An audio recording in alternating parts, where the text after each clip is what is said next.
السلام علیکم ورحمۃ اللہ وبرکاتہ۔ الصلاۃ والسلام علیک یا رسول اللہ صلی اللہ علیہ وسلم۔ حضرت حسن بصری رضی اللہ تعالیٰ عنہ سے منقول ہے کہ آپ نے فرمایا، اور جسے راہ حق میں مشکلات پر صبر کا حوصلہ نہ ہو وہ کمال دین سے بے بہرا رہے۔ مشکلات پر صبر کے کیا معنی ہے، اس کو ملاحظہ فرمائیں۔ مشکلات پر صبر کرنا اور مشکل کشائی کے لیے خدا و رسول کی بارگاہ کی طرف رجوع ہونا اہل ایمان کے لیے غم و اندوہ کا تیر بہدف علاج ہے، جو قرآن کریم نے مسلمانوں کو مرحمت فرمایا۔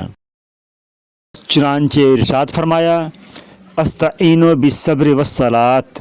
اے ایمان والو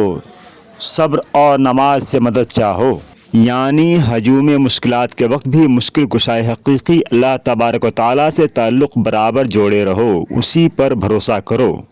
اسی کے حضور سجدہ ریز رہو۔ حدیث شریف میں ہے کہ حضور سرور عالم صلی اللہ تعالیٰ علیہ وسلم کو جب سخت مہم درپیش آتی نماز میں مشغول ہو جاتے، اور ہمارا یہ روزمرہ کا مشاہدہ ہے کہ کسی مصیبت کے وقت یا دنیاوی آفت کے وقت کسی با اثر اور صاحب ثروت و شوکت ہستی سے رابطہ قائم ہو جائے اور اس کا سہارا مل جائے تو دل کو کیسا سکون، کیسا اطمینان، کیسی طمانینت اور کیسی تقویت حاصل ہو جاتی ہے۔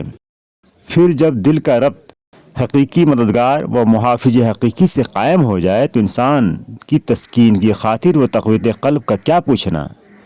صبر کا موقع حادثہ کے شروع ہی میں ہے، یہ نہیں کہ نزول بلا یا ابتلا کے وقت خوب واویلا کی جائے، دل بھر کر رو پیٹ لیا جائے اور پھر آخر میں مجبوری کا نام صبر رکھ لیا جائے۔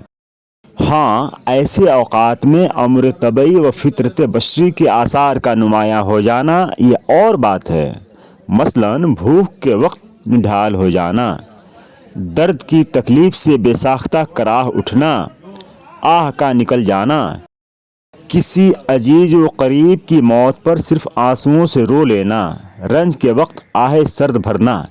ان میں سے کوئی چیز صبر کے منافی اور بے صبری میں داخل نہیں۔